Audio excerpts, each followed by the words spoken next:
Hello everyone, स्वागत है आप सबका हमारे इस यूट्यूब चैनल पे। आज हम करेंगे इंपॉर्टेंट क्वेश्चन जो टर्म सेकंड में आने वाले हैं साइंस सब्जेक्ट के 10th क्लास में। सेकंड टर्म में जो जो इंपॉर्टेंट क्वेश्चन बनते हैं आज वो डिस्कस करेंगे। अगर ये वाला भी आप प्रिपेयर करके आते हो तो आपके 20 नियर अबाउट 20 मार्क्स आ सकते हैं अगर आपने पहले प्रिपरेशन अच्छी नहीं की है। अगर अच्छी की है तो और ज़्यादा अच्छे मार्क्स आपके आ सकते हैं। तो चैप्टर वाइज करेंगे। जैसे हमारे पास चैप्टर जो टर्म सेकंड का चैप्टर है, फोर्थ चैप्टर सबसे आपका पहला चैप्टर है केमिस्ट्री का। तो फोर्थ चैप्टर में से कौन कौन से क्वेश्चन बनते हैं? तो सबसे पहले कार्बन के कंपाउंड इतने क्यों पाए जाते हैं, ये वाला क्वेश्चन बनता है कि why the compound of carbon are mostly found in the nature, ऐसे बन सकता है। तो कार्बन की दो प्रॉपर्टीज हैं, वो दो प्रॉपर्टीज आपको बतानी पड़ेंगी। दो प्रॉपर्टीज कौन कौन सी है? क्योंकि इसका एटॉमिक नंबर हमें पता है 6 है, इसकी इलेक्ट्रॉनिक कॉन्फ़िगरेशन बनाए तो पहले में 2 आ जाएंगे के शेल में और एल में कितने आएंगे 4। तो इसको ऑक्टेट पूरा करने के लिए 4 इलेक्ट्रॉन चाहिए। तो 4 इलेक्ट्रॉन ये डोनेट नहीं कर सकता, 4 इलेक्ट्रॉन ले भी नहीं सकता, तो ये शेयर करता है। अगर 4 इलेक्ट्रॉन शेयर करेगा, इलेक्ट्रॉन शेयर करने से जो बॉन्ड बनता है वो कोवलेंट बॉन्ड बनता है। तो कार्बन के जो कंपाउंड होते हैं वो मेनली क्या होते हैं? कोवलेंट कंपाउंड होते हैं। कोवलेंट कंपाउंड मेनली स्ट्रांग होते हैं और स्ट्रांग होने की वजह से वो ब्रेक डाउन नहीं होते, तो नेचर में ज़्यादा पाए जाते हैं। तो एक तो इसका है टेट्रावैलेंट। टेट्रावैलेंस का मीनिंग, टेट्रावैलेंसी का मीनिंग है कि इसमें वो 4 बॉन्ड 4 कोवलेंट बॉन्ड बनाने की टेंडेंसी है। तो एक तो टेट्रावैलेंसी बताना है आपने, क्योंकि इसमें लास्ट शेल में 4 इलेक्ट्रॉन होते हैं, तो 4 इलेक्ट्रॉन शेयर करके ये 4 बॉन्ड बनाता है। किसी और अदर कार्बन एटम में भी हो सकता है, या फिर इसमें हो सकता है हाइड्रोजन से बना ले, या हो सकता है किसी हेलोजन से बना ले, जैसे फ्लोरीन, क्लोरीन, ब्रोमीन, या हो सकता है ऑक्सीजन से, या फिर हो सकता है नाइट्रोजन से। मेनली इनसे ही कोवलेंट बॉन्ड है जो कार्बन बनाता है। तो उसके बाद इसकी दूसरी जो टेंडेंसी है वो इसकी है कि एक तो टेट्रावैलेंसी हो गया, एक कैटिनेशन है। कैटिनेशन, कैटिनेशन का मीनिंग है कि कार्बन की एक ऐसी टेंडेंसी है, एक ऐसी उसकी जो पावर है कि कार्बन खुद से ऐसे जुड़ के कोवलेंट बॉन्ड बना के कितनी मर्जी लॉन्ग चेन बना सकता है। तो अगर देखो, अगर इसने 3 जुड़ के तो एक कंपाउंड बन गया, अगर 4 जुड़ जाएंगे तो एक अनदर कंपाउंड बन जाएगा, अगर 5 जुड़ जाएंगे तो एक अनदर कंपाउंड बन जाएगा। ऐसे अलग अलग कंपाउंड बनते रहते हैं, इसी वजह से इसके कंपाउंड ज़्यादा मोस्टली पाए जाते हैं नेचर में। तो उसके बाद है जो क्वेश्चन बनता है कि कार्बन के एलोट्रोप्स में। तो कार्बन के एलोट्रोप कौन कौन से होते हैं आपको पता ही है। एलोट्रोप का मीनिंग पहले जो इसका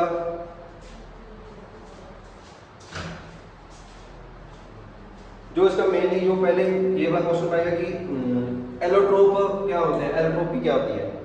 तो एलोट्रोप का मीनिंग समझते हैं। एलोट्रोप्स क्या होते हैं? एलोट्रोप्स होता है कि किसी एलिमेंट का अलग अलग फॉर्म में एग्जिस्ट करना नेचर में। जैसे कार्बन है, मेनली ये कार्बन जो एटम है 2 फॉर्म में एग्जिस्ट कर सकता है जो हमें क्रिस्टलाइन फॉर्म में मिलती है। वो है हमारे पास एक तो डायमंड, डायमंड में भी प्योर कार्बन होता है, और ग्रेफाइट, ग्रेफाइट में भी प्योर कार्बन ही होता है। तो फॉर्म अलग अलग है इसकी, उसमें जो अंदर मटेरियल है मीन्स जो कार्बन है एटम है वो सेम ही है दोनों में, बस उन जुड़ने की जो पैटर्न है वो अलग अलग है इसका। कार्बन की आपको इलेक्ट्रॉनिक जो इसकी डॉट स्ट्रक्चर है वो अलग वीडियो बनाई हुई है, और इसकी जो होती है लेयर की फॉर्म में होती है, ऐसे लेयर बनते हैं, लेयर बन के वो वीक बॉन्ड से ऐसे जुड़े होते हैं लेयर, इसके ऐसे लेयर बनती है। और इसमें जो वीक वंडरवॉल फोर्स होती है, वीक वंडरवॉल फोर्स से ये वाली लेयर से जुड़ी होती हैं। अगर वीक वंडरवॉल फोर्स से जुड़ी हुई हैं तो हम इसे इजीली ब्रेक कर सकते हैं। बट डायमंड में जो कार्बन है 3 डायमेंशन में जुड़ा होता है दूसरे कार्बनों से, इसी वजह से उसमें फोर्स ऑफ अट्रैक्शन जो है एटम में से ज़्यादा होगी तो वो ब्रेक डाउन नहीं होगा, तो ये वाला हार्ड होता है। इसमें एक कार्बन 3 और कार्बन से जुड़ा हो सकता है, इसमें 4 कार्बन से जुड़े होंगे, इसमें 3 कार्बन जुड़े होते हैं। इसकी जो है 3D स्ट्रक्चर होती है, इसकी 2D स्ट्रक्चर होगी, लेयर बनती है और लेयर में फिर वीक वंडरवॉल फोर्स एग्जिस्ट करती है। तो ये टूट भी सकता है, ये टूट नहीं सकता, ये ज़्यादा हार्ड है। ठीक है, तो ये डिफरेंस बन सकता है आपको एलोट्रोप्स में। जहाँ एक इसका जो अभी 10 साल पहले ही जो इसका फाउंड हुआ है एलोट्रोप्स, वो है बर्कमिनेस्टर फ्लोरीन। उसके बारे में पूछ सकते हैं हम, बर्कमिनेस्टर फ्लोरीन। तो बर्कमिनेस्टर फ्लोरीन में क्या होता है?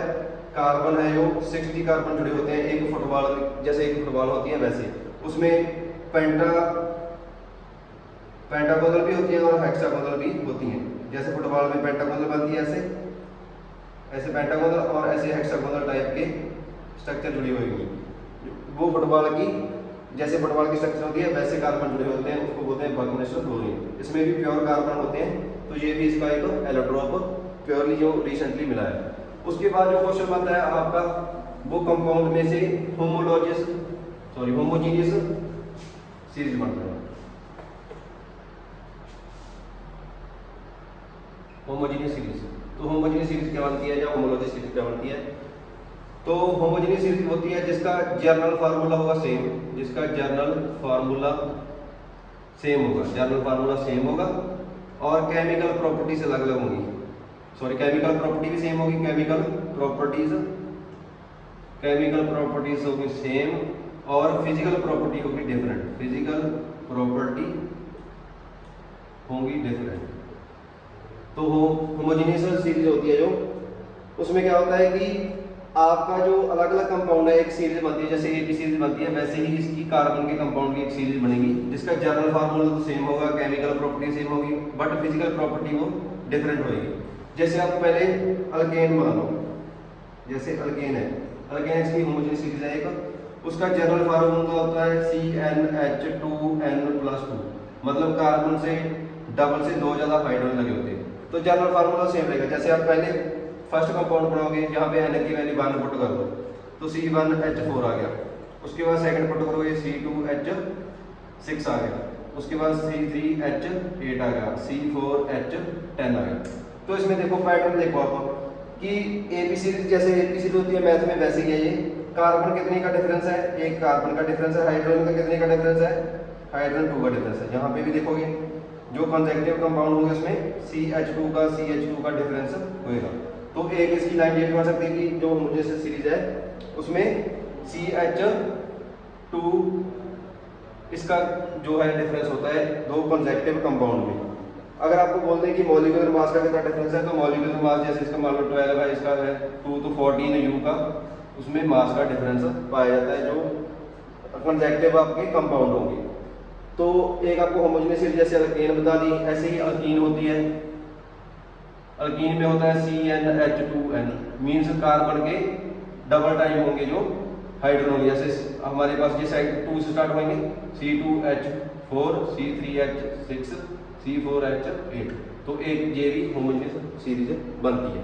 इसी तरीके से एक अल्काइन सीरीज बनती है। अल्काइन में क्या होता है जनरल फार्मूला CnH2n-2, तो ये वाली एक सीरीज बनती है। तो इस सबको जो इसका जर्नल फार्मूला सेम होगा और केमिकल प्रॉपर्टी भी इसकी सेम होगी, क्योंकि अगर केमिकली किसी एक से जैसे ये वाला रिएक्ट करेगा वैसे ही ये वाला करेगा, वैसे ही ये वाला करेगा, सेम रिएक्टिविटी जो उससे होती है इसकी सेम होती है। तो और बट फिजिकल प्रॉपर्टी अलग होगी, क्योंकि फिजिकल प्रॉपर्टी मेनली डिपेंड करती है मॉलिक्यूलर मास पे। अगर मॉलिक्यूल इसमें मॉलिक्यूल्स में क्या हो रहा है, कार्बन बढ़ रहे हैं, हाइड्रोजन बढ़ रहे हैं, तो मॉलिक्यूल का मास भी बढ़ रहा है। अगर मास बढ़ रहा है उसकी जो प्रॉपर्टी है फिजिकल प्रॉपर्टी वो चेंज होती है, स्टेट में भी चेंजेस आती है। जैसे आप बॉइलिंग और मेल्टिंग पॉइंट मान लो, तो बॉइलिंग और मेल्टिंग पॉइंट जितने कार्बन ज़्यादा हो जाएंगे उतना ही उसका मेल्टिंग और बॉइलिंग पॉइंट ज़्यादा होता रहता है। तो इसके बाद एक क्वेश्चन बनता है आपका कि आपको मॉलिक्यूलर फार्मूला बताना होता है, या तो जहाँ आपको डायग्राम बनानी होती है, उसकी स्ट्रक्चर बनानी होती है। जैसे आपको कोई कॉमन नेम दे दिया, जैसे आपको दे दिया इथेन,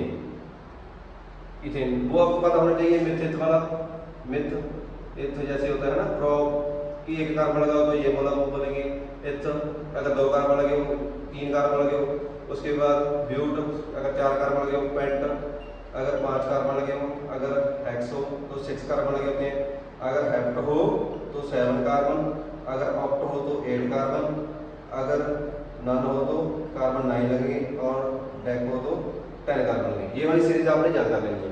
जैसे आपको इथेन दे दिया, अब एच का मीनिंग क्या होता है कि 2 कार्बन होने चाहिए, तो 2 कार्बन बना दो। एन का मीनिंग क्या था, हमने जनरल फार्मूला किया कि CnH2n+2 होते हैं, ये हमें पता है ना।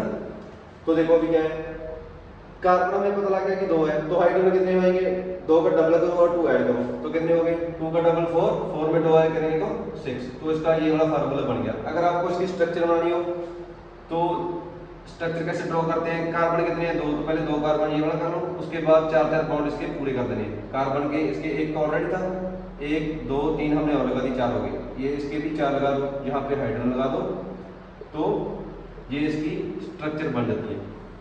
अगर आपको डॉट स्ट्रक्चर आ जाए तो डॉट स्ट्रक्चर में बस कुछ नहीं करना आपने, जहाँ पे लाइन होती है वहाँ पे बस 2 डॉट ड्रॉ कर देनी है। जैसे ये वाला कार्बन आ गया, ये लाइन की जगह पे हमने 2 डॉट ड्रॉ कर देनी है।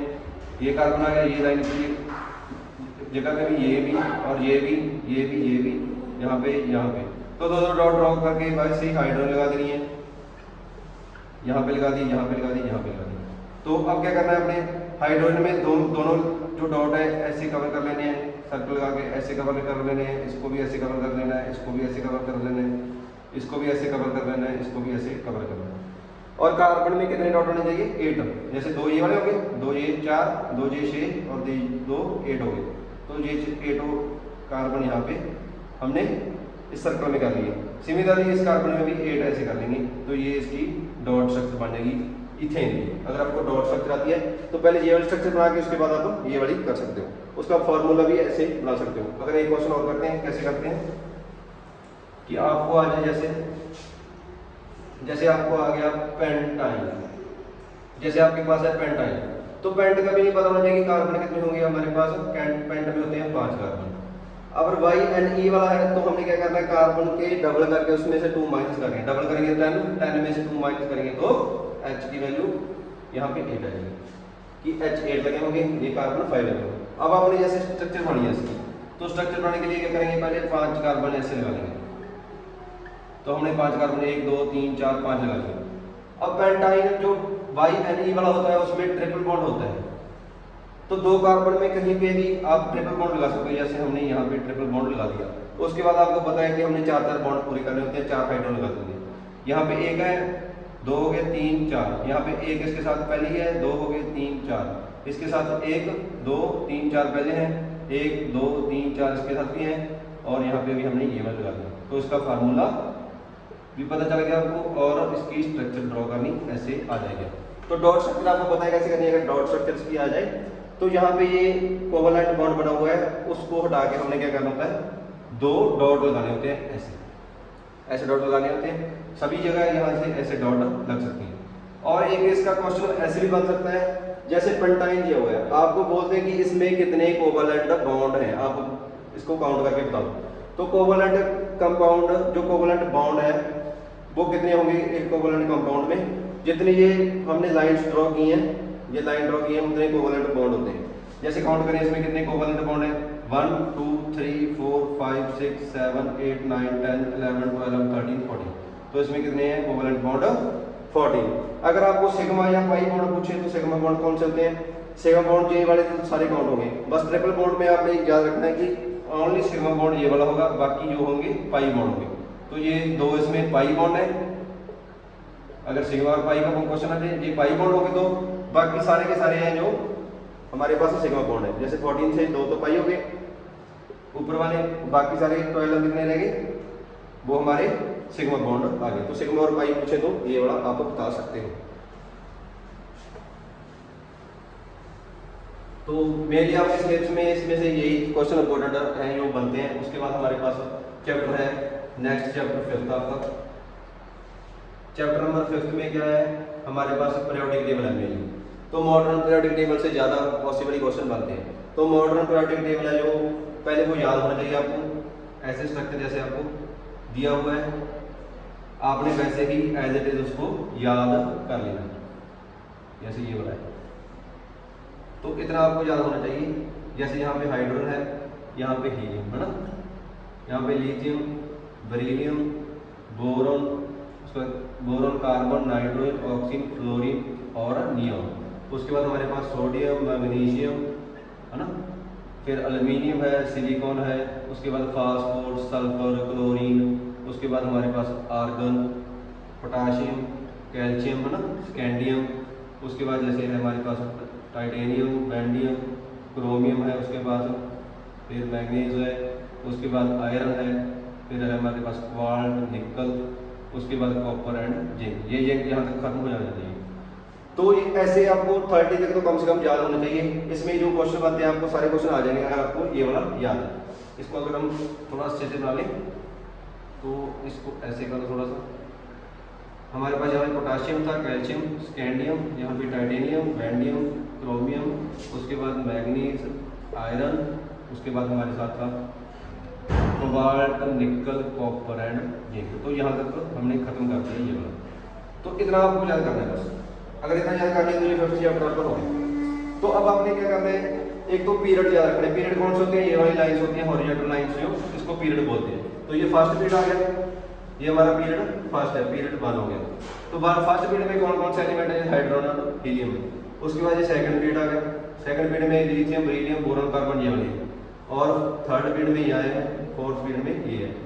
ये हमारा ग्रुप होते हैं। इस जो वर्टिकल लाइन्स होती हैं उनको ग्रुप बोलते हैं इसको। जैसे ये हमारा ग्रुप 1 है, ग्रुप 2, ग्रुप 3 हो गया, ग्रुप 4, ग्रुप 5, जैसे 6, 7, 8, 9, 10, 11, 12 और यहाँ पे 13, 14, 15, 16, 17 और 18 ऐसे ग्रुप होते हैं। तो अगर आपको पूछ लें कि जैसे किसी जैसे कोई एलिमेंट दिया है, कोई जैसे आपको वैसे ही बोल दिया कि कोई यू एलिमेंट है, यू एलिमेंट है, उसका एटॉमिक नंबर जैसे है 15, तो आप बताओ कौन से पीरियड में है और कौन से ग्रुप में है। तो अगर तो आपको याद है ये वाला, फिर तो आप बना पाओगे, नहीं बता पाओगे। देखो अब 15 है एटॉमिक नंबर, 15 एटॉमिक नंबर कहाँ पे आएगा आपको पता है, 15 फास्फोर्स का है।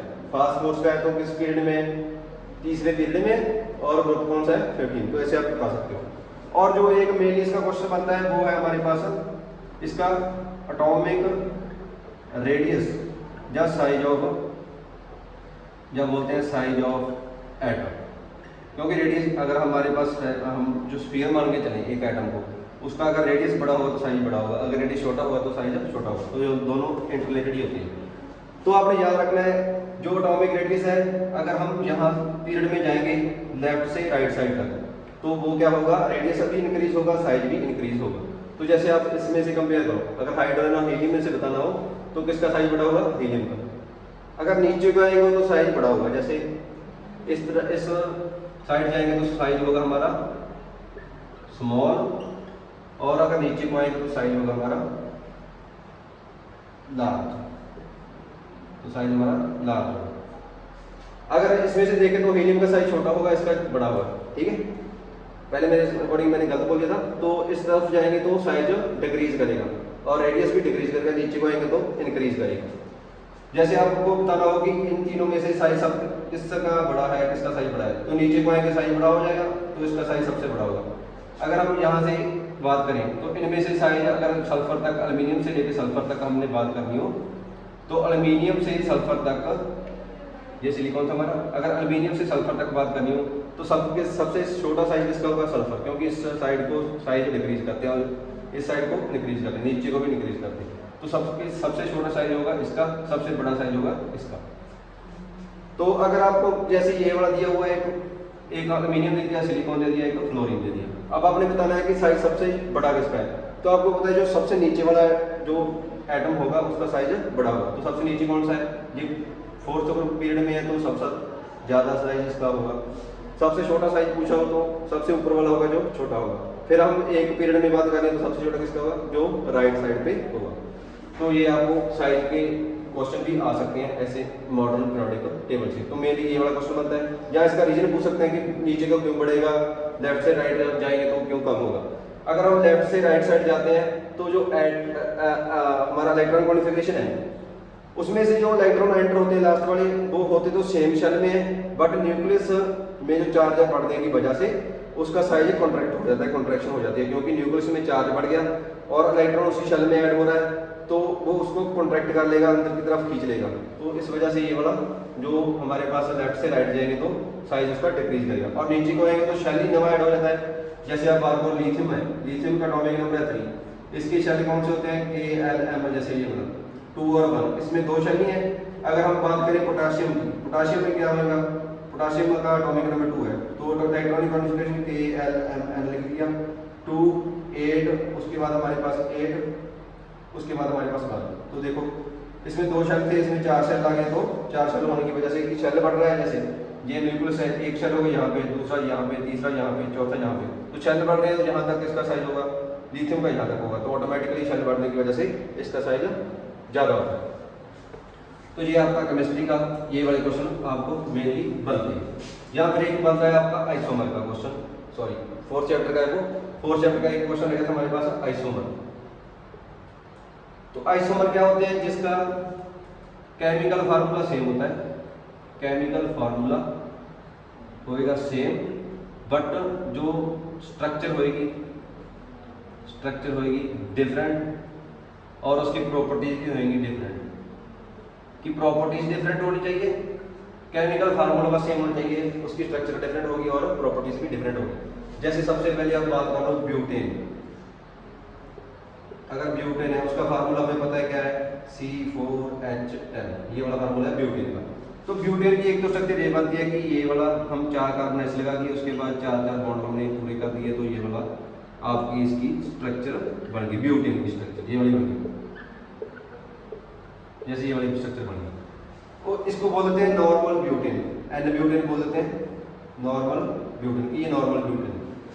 इसकी स्ट्रक्चर ऐसे भी बन सकती थी कि अगर हम 3 कार्बन ऐसे लगा देते, 1 कार्बन ऊपर लगा देते, तो ये भी तो बन सकती थी ना। इसके 4 पूरे कर देते, ये वाला जैसे 4 पूरे कर दिए, हाइड्रोजन, यहाँ पे भी हाइड्रोजन, यहाँ पे हाइड्रोजन, यहाँ पे हाइड्रोजन और यहाँ पे हाइड्रोजन। अब देखो इसमें भी हाइड्रोजन 10 ही है, कार्बन 4 ही है, बट इसमें क्या है कि स्ट्रक्चर अलग होगी तो इसकी प्रॉपर्टीज भी अलग होगी। इस दोनों को बोलेंगे हम इसके आइसोमर है, ब्यूटेन के आइसोमर। इसको बोलते हैं हम आइसोब्यूटेन, तो इसको आइसोब्यूटेन बोलेंगे। इसका नाम नॉर्मल ब्यूटेन है, इसका आइसोब्यूटेन। तो ये ब्यूटेन के 2 आइसोमर बनते हैं मेनली। अगर पेंटेन के पूछ लें आपसे पेंटेन के आइसोमर कैसे बनते हैं, तो पेंटेन के बता देते हैं। पेंटेन के जो आइसोमर बनेंगे, पेंटेन का मीनिंग क्या होता है कि C5 लगे होने चाहिए, हाइड्रोजन हमारे पास में 12 चाहिए। तो पेंटेन बनाने के लिए हमने एक तो ये सिंपल नॉर्मल वाला हो गया, उसके बाद आपने क्या करना है, एक यहाँ पे कार्बन है तो दूसरा हो गया, एक का क्या करना है, ये वाला ऐसे करना है, तो ये वाले 3 इसके आइसोमर बनते हैं। क्लियर है। अब ये हमारे पास आइसोमर का भी हो गया। उसके बाद हमारे पास आती है बायोलॉजी। तो बायोलॉजी में क्या क्या कॉन्सेप्ट बनते हैं आपके, बायोलॉजी का जो चैप्टर है आपका जैसे रिप्रोडक्शन चैप्टर है, तो रिप्रोडक्शन में क्या बनता है क्वेश्चन आपका, जैसे पहले तो ये बन सकता है कि सेक्सुअल रिप्रोडक्शन के जो फीचर है वो बताओ। सेक्सुअल रिप्रोडक्शन में आपको पता है सेक्सुअल रिप्रोडक्शन में क्या होता है, फीमेल और मेल गैमेट दोनों का कॉम्बिनेशन होता है। सेक्सुअल रिप्रोडक्शन में मेल के और फीमेल के गैमेट मिलके जो एक न्यू ऑर्गेनिज्म बनेगा उसको हम बोलेंगे सेक्सुअल रिप्रोडक्शन। तो इसमें मेल और फीमेल दोनों नेसेसरी होते हैं, इनके गैमेट दोनों नेसेसरी होते हैं। गैमेट जो अगर इसका हम गैमेट बोलें उसको बोलते हैं ओवम, और मेल का गैमेट उसको हम बोलते हैं, मेल के गैमेट को हम बोलते हैं स्पर्म, है ना, आपने ये भी पढ़ा होगा। तो अगर ये दोनों कंबाइन करते हैं, एक दूसरे से फ्यूज करते हैं, तो फ्यूज करके एक नया सेल बन जाता है। अगर ये वाला फ्यूज हो गया इससे तो ये नया सेल बन जाता है, तो नए सेल को हम बोलेंगे जाइगोट है। ठीक है, जाइगोट किसको बोलते हैं कि जो इमीडिएट प्रोडक्ट होगा फर्टिलाइजेशन में तो उसको बोलेंगे जाइगोट। तो जाइगोट अगर डेवलप हो जाए तो उसको एम्ब्रो बोल देंगे। एम्ब्रो अगर ज़्यादा डेवलप हो जाए मीन्स उसके ऑर्गन निकल आए, पूरे ऑर्गन डिफरेंशिएट होने लगे तो उसको फोर्ट्स बोल देते हैं। तो आपको ये पूछ सकते हैं कि जो जाइगोट है वो न्यूट्रिशन कहाँ से लेता है, न्यूट्रिशन वो प्लेसेंटा के थ्रू लेता है, मदर के ब्लड से लेता है। तो सेक्सुअल रिप्रोडक्शन के ये वाले फीचर है। आसेक्सुअल रिप्रोडक्शन में क्या पूछ सकते हैं आपसे, आसेक्सुअल की डिफरेंट टाइप, जैसे आपकी मल्टीपल फ्यूजन होगी, है ना, फ्यूजन होगी, बाइनरी फ्यूजन होगी। उसके बाद हमारे पास जैसे बडिंग हो गया, है ना, ये वाले क्वेश्चन बनते हैं। और जहाँ मल्टीसेलुलर में जैसे होता है फ्रेगमेंटेशन, रीजनरेशन, जहाँ आप वेजिटेटिव प्रोपिगेशन का मेन क्वेश्चन बनता है। वेजिटेटिव प्रोपिगेशन क्या होती है कि हमने विदाउट सीड्स के प्लांट्स जो है न्यू क्रिएट करने होते हैं। जैसे आप बनाना के ट्रीज को देखोगे तो वहाँ पे सीड नहीं होते, तो सीड नहीं होते तो क्या करते हैं उसका स्टेम लगा देते हैं, तो स्टेम से वो नया एक उसका जो बनाना का पेड़ हो जाता है। इस तरीके से कई हैं कि जो लीव्स की अगर लीव्स लगा दें हम तो डेवलप हो सकते हैं। तो अलग अलग फॉर्म में अगर हमने डेवलप किया है विदाउट सीड उसको बोलेंगे वेजिटेबल प्रोपिगेशन है। वो हमारे बेनिफिट के लिए होता है क्योंकि हम ज़्यादा जाइड या ज़्यादा प्रोडक्शन पैदा करने जाते हैं तो ज़्यादा हमें प्लांट्स चाहिए होते हैं। ज़्यादा प्लांट्स पैदा करने के लिए हमें ये वाले तरीके अपनाने पड़ते हैं, उसको वेजिटेटिव प्रोपिगेशन बोलते हैं। तो आपके ये वाले क्वेश्चन बनते हैं जहाँ आपको ये क्वेश्चन बनता है कि मेल या फीमेल के सेक्सुअल ऑर्गन, जो सेक्सुअल ऑर्गन है उसका एक्सप्लेनेशन बनता है सेक्सुअल ऑर्गन। ठीक है, सेक्सुअल ऑर्गन जैसे मेल का है, मेल में जैसे टेस्टिस होता है ना, पेनिस होता है, उसके बाद जो है प्रोस्टेट ग्लैंड होती है, उसके क्या क्या फंक्शन है, ये वाला क्वेश्चन बनता है। जैसे टेस्टिस है, उनमें 2 हार्मोन करने होते हैं सेक्रेटरी, तो टेस्टोस्टेरोन में क्या होता है कि जैसे मेल में जैसे जब वो पबर्टी एज में आते हैं तो वो फिजिकली चेंजेस आते हैं जो टेस्टोस्टेरोन है उसकी वजह से आते हैं, जैसे दाढ़ी मुँह से निकलने लगती है ना, तो उसके जो ऑर्गन है वो डेवलप होने लगते हैं, वो सारे टेस्टोस्टेरोन की वजह से होते हैं। टेस्टोस्टेरोन है वो डेवलप कौन करता है, जहाँ उसको सेक्रेट कौन करता है, वो सेक्रेट करता है हमारा टेस्टिस जो ऑर्गन होता है। और जो प्रोस्टेट ग्लैंड होती है, प्रोस्टेट ग्लैंड जो स्पर्म प्रोड्यूस हुआ है, स्पर्म भी टेस्टिस प्रोड्यूस करता है। जब स्पर्म फ्लो करेगा टेस्टिस से, स्पर्म प्रोड्यूस होकर वहां से फ्लो करेगा पेनिस तक, तो उसको न्यूट्रिशन प्रोवाइड करना प्रोस्टेट ग्लैंड का काम होता है। पेनिस का क्या काम करना है, उसको एजैकुलेट करना। तो जो फीमेल रिप्रोडक्टिव पार्ट है उसमें क्या होता है मेनली, जैसे ओवेरी आती है यहाँ पे है ना, आपने स्ट्रक्चर देखी होगी, ऐसे यहाँ ऐसे स्ट्रक्चर बनती है, उसकी ऐसे स्ट्रक्चर बनती है कि ओवेरी होती है यहाँ पे। ओवेरी में क्या होता है, बाय प्रति मिलियन में एग होते हैं। तो यहाँ पे फ्लोपियन ट्यूब होती है आपकी, फ्लोपियन ट्यूब ने क्या करना है कि एग जब पबर्टी एज में मैच्योर हो गया एग, तो मैच्योर एग को क्या 1 बाय 1 रिलीज करना है आफ्टर मंथ, ठीक है, ये फ्लोपियन ट्यूब होती है। और यहाँ पे हमारा जो ट्राइन होता है जिसको यूट्रस भी बोल देते हैं, है ना, और यहाँ पे हमारा वेजिना होता है। तो वेजिना ने क्या करना है, रिसीव करना है स्पर्म को और यहाँ तक लेके जाना है, फ्लोपियन ट्यूब में जाके वो एग से कंबाइन करेगा। तो यहाँ पे फ्लोपियन ट्यूब में फर्टिलाइजेशन होती है, जब फर्टिलाइजेशन होगी तो उसको यूट्रस में भेजना वो फ्लोपियन ट्यूब का काम है, ठीक है। ये वाला हमें इसका पूछ सकते हैं कि क्या क्या काम है, किस पार्ट का क्या काम है, किस पार्ट का क्या काम है। तो ओवेरिया एक तो वो एस्ट्रोजन हार्मोन करती है सेक्रेट, आप याद रखना है, एक तो एस्ट्रोजन जो फिजिकल चेंज लाता है फीमेल्स में, और एक वो सेक्रेट करती है ओवम या एग। एग में क्या होता है, एक फीमेल गैमेट होता है, फीमेल गैमेट जब स्पर्म से कंबाइन करेगा तो जिगोट बनेगा, उससे जो है न्यू ऑर्गेनिज्म प्रोड्यूस होगा। तो ये आपके क्वेश्चन बनते हैं। अगर हम बात करें हेरिडिटरी की, हेरिडिटरी चैप्टर में क्या कौन कौन से क्वेश्चन बनते हैं आपके लिए जो इंपॉर्टेंट है, तो एक तो मेंडल के 2 एक्सपेरिमेंट किए थे उन्होंने, एक तो किया था मोनोहाइब्रिड वाला, तो मोनोहाइब्रिड में क्या था, जैसे उन्होंने एक टॉल प्लांट लिया था, पी प्लांट है ना, एक स्मॉल प्लांट लिया था उन्होंने, ऐसे टॉल प्लांट जैसे ये वाला और ये वाला, उन्होंने 2 टॉल प्लांट, एक तो टॉल प्लांट लिया था जैसे, एक छोटा प्लांट लिया था, शॉर्ट प्लांट। तो अगर तो ये इसमें दोनों कैरेक्टर टॉल प्लांट के हैं उसको बोलते हैं होमोजैगोस, उसको होमोजैगोस बोलते हैं, इसको बोलते हैं हेटेरोजैगोस, इसको भी होमो बोलेंगे। होमोजैगोस मीन्स दोनों में सेम जीन्स है या सेम एलेली है, इसको एलेली बोल देते हैं, ठीक है, एलेली है या सेम टाइप के एलेली होते हैं उसमें, उसको बोलेंगे हम होमोजैगोस। अगर इसमें हमने क्रॉस पॉलिनेशन करवा लिया, उसके बाद जो सीड क्रिएट करे वो ऐसे बन गए, ये वाले, एक टी यहाँ से ले लो, एक टी यहाँ से ले लो, सिमिलर ये यहाँ से यहाँ, यहाँ से यहाँ, तो ये वाले बनते हैं। तो इसमें ऑब्जर्व किया कि हमने सारे के सारे सब टॉल प्लांट ही हैं, F1 जनरेशन में आपके सारे टॉल प्लांट हैं। अगर आपको क्वेश्चन पूछा है जैसे कि F1 जनरेशन में अगर 800 प्लांट सीड तैयार किए हैं, तो सीड्स जो उगेंगे तो उसमें कितने शॉर्ट होंगे, कितने मीडियम होंगे या कितने टॉल होंगे, तो आपने एग्जैक्टली बोलना है कि 800 के 800 ही टॉल होंगे, क्योंकि इसमें जो ये टॉलनेस का प्रॉपर्टी है ये डोमिनेंट होता है, डोमिनेंट है मीन्स है इसका फिजिकल अपीयरेंस देखेगा, तो सारे के सारे टॉल प्लांट ही होंगे 800 के 800 F1 जनरेशन में। तो इसमें देखेंगे हम, एक तो डोमिनेंट वाला एक रिसेसिव है, तो ये अलग अलग हो गए एलिस के, तो इसको बोलेंगे हम हेटेरोजैगोस, तो ये हेटेरोजैगोस होते हैं। ये होमोजैगोस जिसमें सेम होता है, जैसे स्मॉल डी कैपिटल टी। तो F2 जनरेशन में आपने देखा होगा मेंडल का वो पढ़ेगा एक्सपेरिमेंट, जैसे ये वाला है, हम इन दोनों की पॉलिनेशन करवाए, जैसे टी स्मॉल, अगर हम इनकी करें तो ये वाला टी बन गया, ये टी और ये T, capital T small T, ये स्मॉल और स्मॉल टी। तो इसकी जीनोटाइप देखें अगर जीन्स की, तो ये है हमारा, क्या है हमारा, ये होमोजैगोस है, मीन्स ये होमोजैगोस बन गया। हेटेरोजैगोस वाले कितने हैं, 2, तो यहाँ पे लिख दो 2, तो ये भी होमोजैगोस है, इसको भी लिख दो 1। तो जीनोटाइप की रेशो क्या बनती है, 1:1:1। और जो अगर फिनोटाइप की बोलो, फिनोटाइप का मीनिंग है कि वो फिजिकल अपीयरेंस में कितने होंगे, जैसे ये तीनों होंगे जो टॉल प्लांट होंगे, ये वाले हमारे शॉर्ट है, तो क्या बनती है रेशो इसकी 3:1। अगर एक शॉर्ट है तो 3 उसमें बड़े होंगे, तो ऐसे आपने ये वाला क्वेश्चन कर देना है। एक इसमें क्वेश्चन बनता है कि अगर डाईहाइब्रिड हो, तो डाईहाइब्रिड में 2 ब्रैकेट ट्रीट करे थे उन्होंने, एक तो जैसे वो शेप वाला किया था, एक कलर वाला किया था, जैसे ये राउंड शेप वाला और ग्रीन, और एक था हमारे पास रिंकल वाला येलो, ये वाला उन्होंने क्रॉस पॉलिनेशन करवा के F1 जनरेशन क्रिएट की थी। F1 जनरेशन में क्या आया था, सारे के सारे राउंड और येलो कलर के आए थे। और जब नेक्स्ट जनरेशन तैयार की थी उन्होंने F2 जनरेशन, उसमें क्या आई थी रेशो जीनोटाइप की, वो ऐसी 9:3:1 ये रेशो आई थी हमारी उसमें।